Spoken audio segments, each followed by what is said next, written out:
Students, आज हम पढ़ेंगे कठोर एवं मृदु जल के बारे में।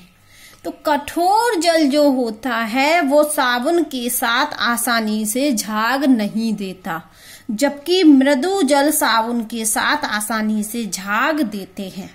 ठीक है, तो जो कठोर जल होता है वो साबुन के साथ आसानी से झाग नहीं देता है, जबकि मृदु जल साबुन के साथ आसानी से झाग देता है। तो कठोर जल क्यों नहीं देता है आसानी से साबुन के साथ झाग? क्योंकि उसमें कैल्शियम और मैग्नीशियम के लवण होते हैं, या हम ऐसा बोले कि वह जल जिसमें कैल्शियम और मैग्नीशियम के लवण उपस्थित होते हैं उस जल को हम कठोर जल कहते हैं। और जिस जल में कैल्शियम और मैग्नीशियम के लवण उपस्थित नहीं होते हैं, कैल्शियम और मैग्नीशियम के लवण उपस्थित हुए तो कठोर जल, और कैल्शियम और मैग्नीशियम के लवण उपस्थित नहीं होते हैं तो मृदु जल।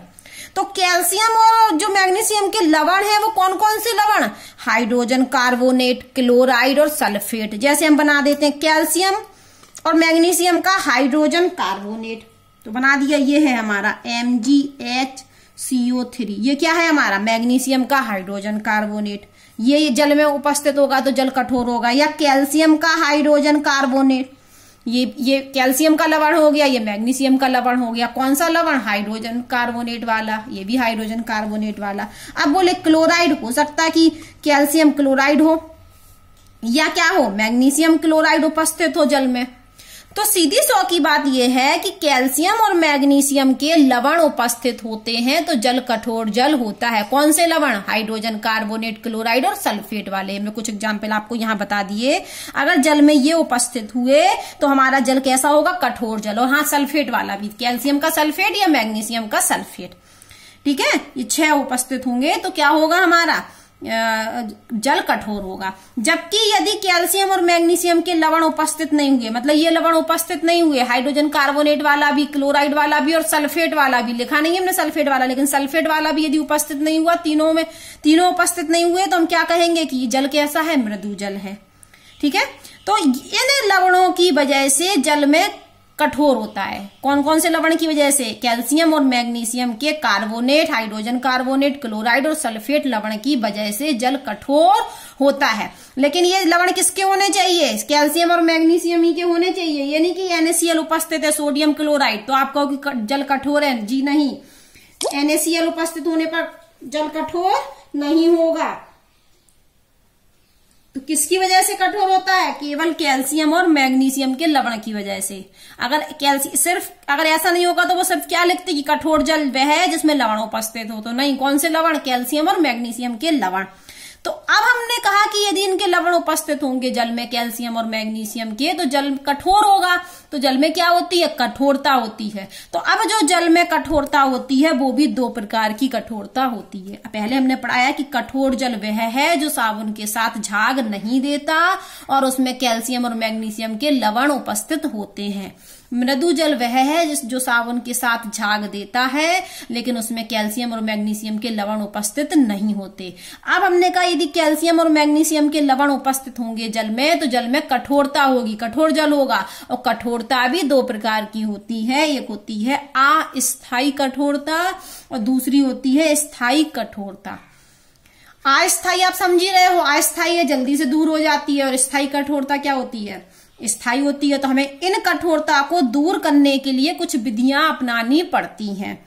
अब अस्थायी कठोरता भी किस लवण की वजह से होती है और स्थायी कठोरता किस लवण की वजह से होती है? पहले तो हम ये पढ़ेंगे, फिर इन कठोरता को दूर करने की विधि पढ़ेंगे। लेकिन पहले हमने कहा कि जल कठोर होता है तो जल में 2 प्रकार की कठोरता होती है, एक अस्थायी कठोरता और एक स्थायी कठोरता। जब जल में कैल्शियम और मैग्नीशियम के हाइड्रोजन कार्बोनेट वाला लवण उपस्थित हो, जब जल में कैल्शियम और मैग्नीशियम का कौन सा लवण उपस्थित हो? हाइड्रोजन कार्बोनेट वाला, तो इस प्रकार की कठोरता को हम क्या कहते हैं? अस्थायी कठोरता कहते हैं। लेकिन जब जल में कैल्शियम और मैग्नीशियम के लवण हो, लेकिन कौन से लवण? क्लोराइड और सल्फेट वाले, तो इसको हम कहते हैं स्थायी कठोरता। मतलब कहने की बात यह है कि इसकी वजह से होती है अस्थायी कठोरता। इस वाले लवण की वजह से। और इन दोनों लवणों की वजह से होती है स्थायी कठोरता। देखो भाषा लिखी है कि कैल्शियम और मैग्नीशियम के हाइड्रोजन कार्बोनेट की उपस्थिति के कारण अस्थायी कठोरता होती है। अब और यहां देख लीजिए स्थायी कठोरता में लिखा होगा हमने, इस प्रकार की कठोरता किसकी वजह से होती है? कैल्शियम और मैग्नीशियम के क्लोराइड और सल्फेट की वजह से। तो वापस वहीं आ गए कि कठोरता किस वजह से होती थी? इन लवणों की वजह से। यदि ये वाला लवण उपस्थित हुआ हाइड्रोजन कार्बोनेट वाला तो अस्थायी कठोरता हुई, और क्लोराइड और सल्फेट वाले लवण उपस्थित हुए तो स्थायी कठोरता हुई। तो अस्थायी कठोरता में क्या होता है? कैल्शियम और मैग्नीशियम के कार्बोनेट हाइड्रोजन कार्बोनेट लवण उपस्थित होते हैं, जिस वजह से अस्थायी कठोरता होती है। अब अस्थायी कठोरता को दूर करने का तरीका, मेथड। तो अस्थायी कठोरता को हम दो प्रकार से दूर कर सकते हैं, पहला उबाल कर और दूसरा है क्लार्क विधि। ये विधि किस लिए उपयोग होगी? अस्थायी कठोरता को दूर करने में। स्थायी कठोरता नहीं होंगी इन विधियों से दूर, ठीक है। उबालकर हम स्थायी कठोरता को दूर नहीं कर सकते हैं। उबालकर और क्लार्क विधि के द्वारा सिर्फ और सिर्फ अस्थायी कठोरता को दूर किया जा सकता है। तो अब हम पहली विधि पढ़ने वाले हैं, उबालकर अस्थायी कठोरता दूर करने का मेथड। तो सबसे पहले हमने बता ही दिया कि अस्थायी कठोरता किस वजह से होती है, या तो मैग्नीशियम का हाइड्रोजन कार्बोनेट हो या कैल्शियम का हाइड्रोजन कार्बोनेट। तो हमने मान लिया कि हमारे पास जो जल है उस जल में अस्थायी कठोरता है, हमारे पास जो जल है उस जल में अस्थायी कठोरता है, तो उसमें हाइड्रोजन कार्बोनेट वाले लवण होंगे ही होंगे। अब हम उबाल रहे हैं, तो उबालने का मतलब हम गर्म कर रहे हैं। तो जब हम इनको गर्म करते हैं तो यहां पर तो बन जाता है मैग्नीशियम हाइड्रोक्साइड और CO2 गैस, और जबकि यहां बन जाता है कैल्शियम कार्बोनेट और CO2 गैस और जल। गर्म करने पर इसको मैग्नीशियम हाइड्रोजन कार्बोनेट को गर्म करते हैं तो मैग्नीशियम हाइड्रोक्साइड बनता है, कैल्शियम हाइड्रोजन कार्बोनेट को गर्म करते हैं तो कैल्शियम कार्बोनेट बनता है। और ये अपक्षेप बना लेते हैं, अपक्षेपित हो जाते हैं। अपक्षेपित मतलब ये आविलेय होते हैं। ये क्या होते हैं? आविलेय। और आविलेय होते हैं मतलब घुलते नहीं है, तो हम इनको छानकर दूर कर सकते हैं। यदि हमारे पास अस्थायी कठोरता वाला जल है, मतलब उसमें मैग्नीशियम और कैल्शियम के हाइड्रोजन कार्बोनेट हैं, तो यदि हम उस अस्थायी कठोरता को दूर करना है तो सिर्फ क्या कर दें? गर्म कर दें। तो जैसे ही हम गर्म करेंगे तो मैग्नीशियम हाइड्रोक्साइड और कैल्शियम कार्बोनेट बन जाएगा, जो कि आविलेय होता है और अपक्षेप बन जाता है। तो हम इसको छानकर अलग कर सकते हैं। अब हम दूसरी विधि पढ़ते हैं, क्लार्क विधि। तो क्लार्क विधि में हम क्या यूज करते हैं? बुझा चूना। क्या यूज करते हैं? बुझा चूना। बुझा चूना क्या होता है? बिना बुझा चूना तो होता है CaO, इसको हम बोलते हैं बिना बुझा चूना, और बुझा चूना होता है CaOH का होल ट्राइज। ये बिना बुझा चूना, ये बुझा चूना। बिना बुझा मतलब कैल्शियम ऑक्साइड CaO, और बुझा चूना कैल्शियम हाइड्रोक्साइड CaOH का होल ट्राइज। तो क्लार्क विधि में हम क्या करते हैं? बुझा हुआ चूना मिलाते हैं। क्या मिलाते हैं? बुझा हुआ चूना मिलाते हैं निश्चित मात्रा में। तो अब फिर से हमारे पास है क्या?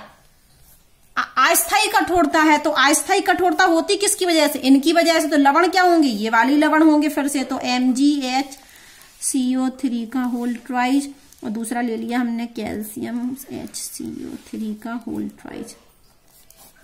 तो ये अस्थायी कठोरता है, तो इस लवण की वजह से होगा। और हम अब कर क्या रहे हैं? अब हम कर रहे हैं, इसमें क्या मिला रहे हैं? बुझा चूना मिला रहे हैं। क्या मिला रहे हैं? बुझा चूना। तो हम यहाँ प्लस करके लिख दें CaOH का होल ट्राइज, यहां भी प्लस करके CaOH का होल ट्राइज।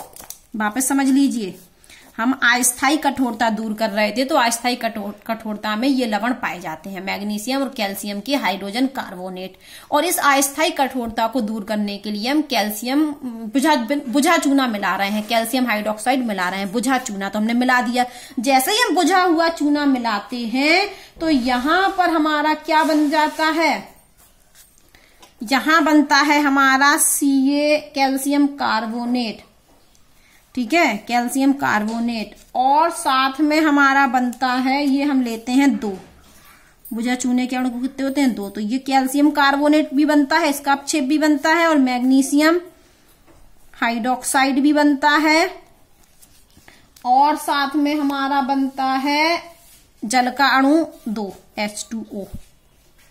ठीक है। जब हम मैग्नीशियम हाइड्रोजन कार्बोनेट की अभिक्रिया मतलब अस्थायी कठोरता को दूर करने के लिए बुझा चूना बनाते हैं तो CaOH का होल ट्वाइस हमने बुझा चूना मिलाया तो यहाँ कैल्शियम कार्बोनेट का अपक्षेप बन जाता है और मैग्नीशियम हाइड्रोक्साइड का भी अपक्षेप बन जाता है। और यहाँ जब हम यहाँ कैल्शियम हाइड्रोजन कार्बोनेट होगा बुझा चूना मिलाएंगे तो यहाँ पर CaCO3 के यहाँ भी 2 अणु बनते हैं और साथ में बनता है हमारा जल का अणु। और ये फिर से क्या है, ये क्या है, फिर से आविले, और ये भी क्या है, फिर से आविले। तो ये आविले है इसलिए हम इसको छानकर अलग कर सकते हैं। तो क्लार्क विधि में क्या करते हैं, बुझा चूना मिला देते हैं जिससे हमारा आविले कैल्शियम कार्बोनेट बन जाता है, जिसे हम छानकर दूर कर सकते हैं और हमारी अस्थायी कठोरता दूर हो जाती है। अब हम पढ़ने वाले हैं स्थायी कठोरता। तो स्थायी कठोरता किस वजह से होती है, कैल्शियम और मैग्नीशियम के क्लोराइड और सल्फेट की वजह से। तो स्थायी कठोरता का कारण है कैल्शियम और मैग्नीशियम के क्या होंगे, क्लोराइड होंगे उपस्थित और क्या होंगे उपस्थित, सल्फेट उपस्थित होंगे, क्लोराइड और सल्फेट उपस्थित होंगे। ठीक है। तो इन क्लोराइड और सल्फेट की वजह से कैल्शियम और मैग्नीशियम की वजह से स्थायी कठोरता होगी। तो स्थायी कठोरता दूर करने के 4 तरीके हैं। कितने तरीके हैं, 4। धावन सोडा के द्वारा, कैलगॉन विधि, आयन विनिमय विधि और संश्लेषित रेजिन विधि, ये 4 विधि हैं। इन 4 विधियों की सहायता से हम क्या दूर कर सकते हैं, स्थायी कठोरता दूर कर सकते हैं। तो सबसे पहले तो हमारे पास होते क्या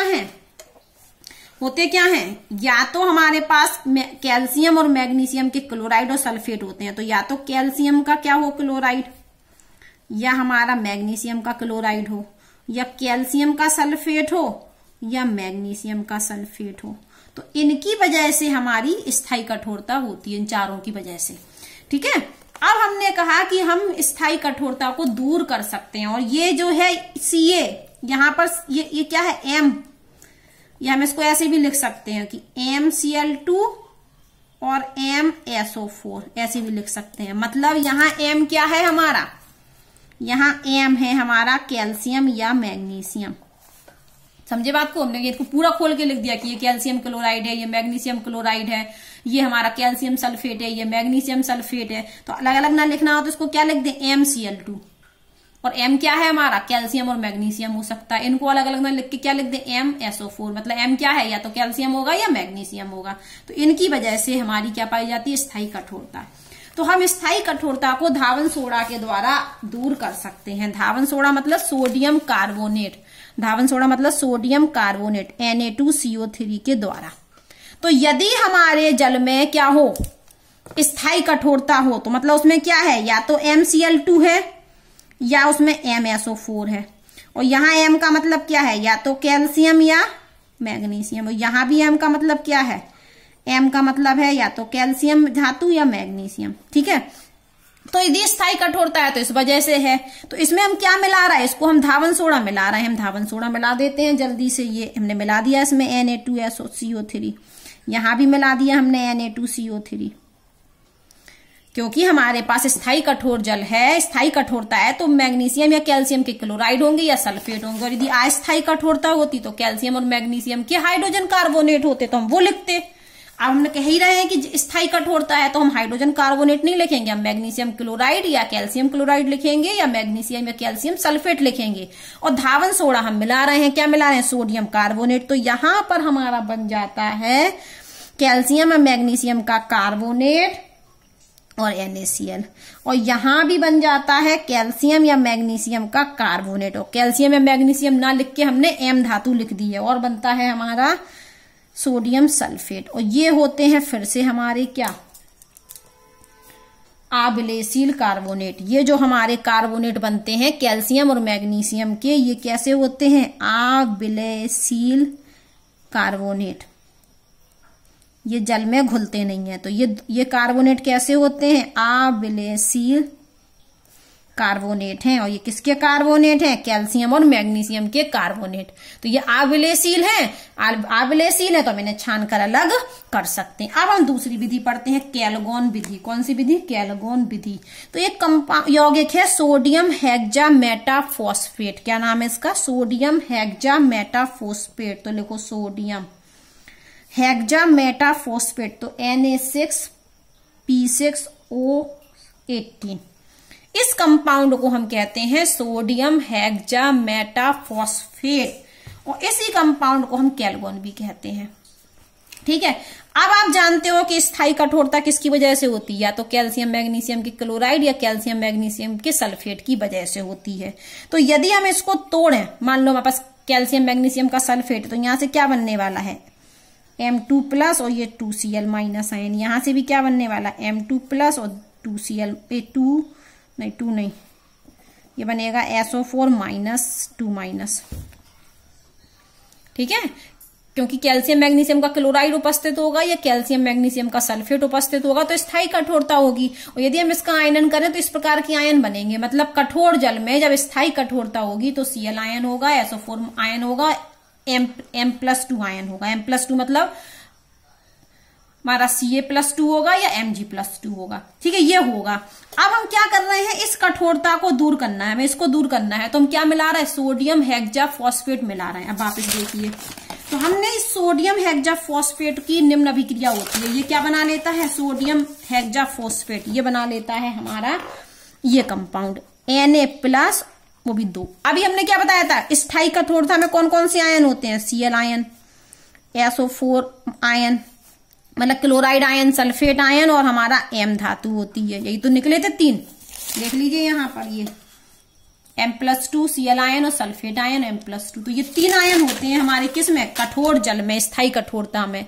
जैसे ही हमने कैल्गोन मिलाया तो कैल्गोन ये अभिक्रिया देता है, तो क्या होगा कि ये सोडियम तो चला जाएगा इसके साथ, तो सोडियम क्या करेगा, सोडियम तो अभिक्रिया कर लेगा इससे और इससे, मतलब सोडियम क्लोराइड और सोडियम सल्फेट बना लेगा।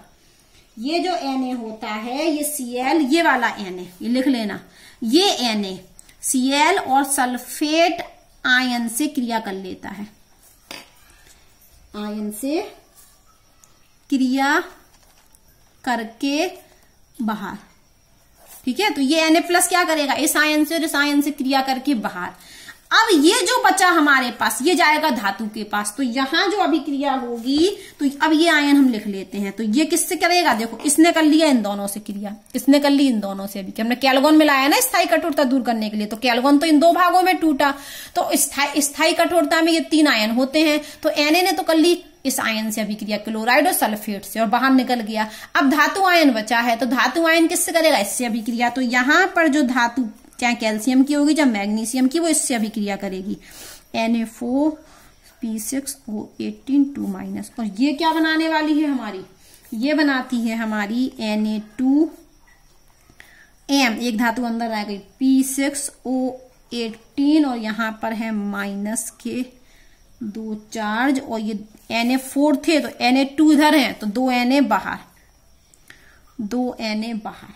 ठीक है, और M का मतलब आपको पता ही है, M क्या है हमारी, कैल्शियम या मैग्नीशियम, और ये जो बनता है ये होता है आबिले, इसलिए हम इसको क्या कर सकते हैं, आसानी से बाहर निकाल सकते हैं। ये हमारा क्या बनता है, PPT है, तो इसको हम आसानी से बाहर निकाल सकते हैं। तो ये होगी कैल्गोन विधि। कैल्गोन विधि में हम क्या करते हैं, सोडियम हेक्सामेटाफॉस्फेट मिलाते हैं जो निम्न अभिक्रिया देता है, तो इसमें ये Na+ आयन क्लोराइड और सल्फेट आयन से क्रिया करके बाहर निकल जाता है, और धातु आयन इससे क्रिया करता है, तो ये कंपाउंड बनाता है।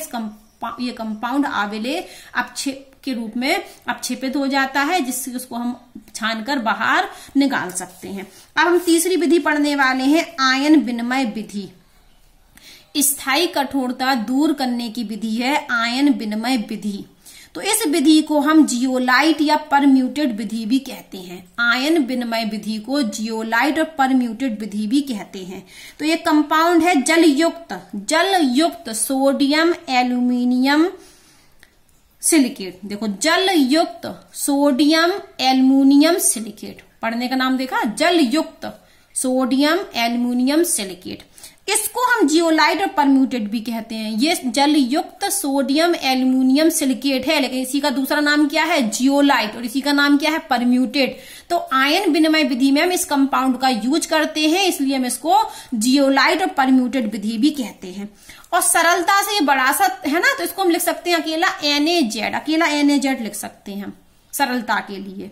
तो आयन विनिमय विधि में क्या होता है कि आप ये तो जानते ही हो कि स्थायी कठोरता किसकी वजह से होती, इसकी वजह से, वो यहां लिखवाया था हमने, इनकी वजह से।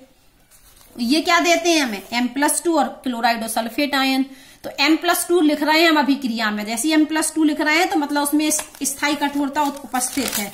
तो हमने यहां पर लिखा कि हमारे पास क्या है, M+2, मतलब स्थायी कठोरता में M+2 आयन आएगा इस अभिक्रिया से। स्थायी कठोरता होगी तो ये होंगे मैग्नीशियम और कैल्शियम के क्लोराइड और मैग्नीशियम कैल्शियम के सल्फेट। तो यहां से M+2 मिला हमें, तो ये M+2 है और उसमें मिला क्या रहे हैं, जियोलाइट। तो हम जियोलाइट मिला देते हैं। तो जियोलाइट को शॉर्टकट में हम क्या लिख रहे हैं, NaZ। क्या लिख रहे हैं, NaZ। और यहां से बन जाता है हमारा MZ2 और 2Na+। तो ये जो MZ2 बनता है ये होता है आविलेय। ये क्या होता है, आविलेय। और जबकि कैल्शियम मैग्नीशियम के क्लोराइड और सल्फेट होते हैं विलयशील, इसलिए तो स्थायी कठोरता होती है। और यहां पर M क्या है, या तो कैल्शियम या मैग्नीशियम। तो यहां पर जब कैल्शियम और मैग्नीशियम के सल्फेट या क्लोराइड उपस्थित होंगे तो मतलब M+2 आयन है हमारे पास। तो हमने जैसे ही जियोलाइट मिलाया तो उसने MZ2 बना दिया। और MZ2 जो यौगिक बनता है वो आविलेय है, जिसलिए हम उसको छानकर अलग कर सकते हैं। अब हम चौथी विधि पढ़ने वाले हैं, संश्लेषित रेजन विधि, जो आजकल यूज हो रही है। चौथी विधि आजकल यूज हो रही है और ये जियोलाइट विधि की तुलना में अधिक दक्ष है, तीसरी विधि की तुलना में अधिक दक्ष है। तो यहां पर एक रेजन होते हैं संश्लेषित रेजन। ये हमारे होते हैं संश्लेषित रेजन होते हैं, ठीक है। तो हम क्या करते हैं, संश्लेषित रेजन की अभिक्रिया NaCl और सोडियम हाइड्रोक्साइड से करा देते हैं। तो हमारा बन जाता है RNA। क्या बोला मैंने, संश्लेषित रेजन की अभिक्रिया NaCl और NaOH से करा देते हैं तो ये RNA मिल जाता है। ये RNA जाके वही ये वापस सुन लीजिए, M+2 कहां से आया, मैग्नीशियम क्लोराइड या मैग्नीशियम सल्फेट लवण की उपस्थिति के वजह से। तो ये RNA से क्रिया करके क्या बना लेता है, ये दो अणु रहते हैं तो ये बना लेता है MR2 और 2Na बाहर, जिससे क्लोराइड और सल्फेट अभिक्रिया करेंगे, ठीक है। तो ये NaCl और Na2SO4 के रूप में बाहर निकलेगा। तो ये होता है फिर से हमारा आविलेय। तो ये क्या करेगा, छानकर हम आसानी से अलग कर सकते हैं। यहाँ संश्लेषित रेजन यूज करते हैं। संश्लेषित रेजन ये होते हैं और इनकी अभिक्रिया में NaCl NaOH से कराते हैं तो ये बनता है। और इसकी अभिक्रिया हम किससे करा दें, M+2 से। M+2 मतलब कैल्शियम मैग्नीशियम के क्लोराइड या सल्फेट से। तो ये MR2 बन जाता है। और M का मतलब क्या है, यहाँ पर कैल्शियम और मैग्नीशियम। थोड़ा सा और यहाँ बात सुन लीजिए, यहाँ पर जो हमारा MZ2 ये बनता है, यहाँ पर हम क्या करें, यदि इसकी अभिक्रिया MZ2 की अभिक्रिया NaCl से वापस करा दें तो हमारा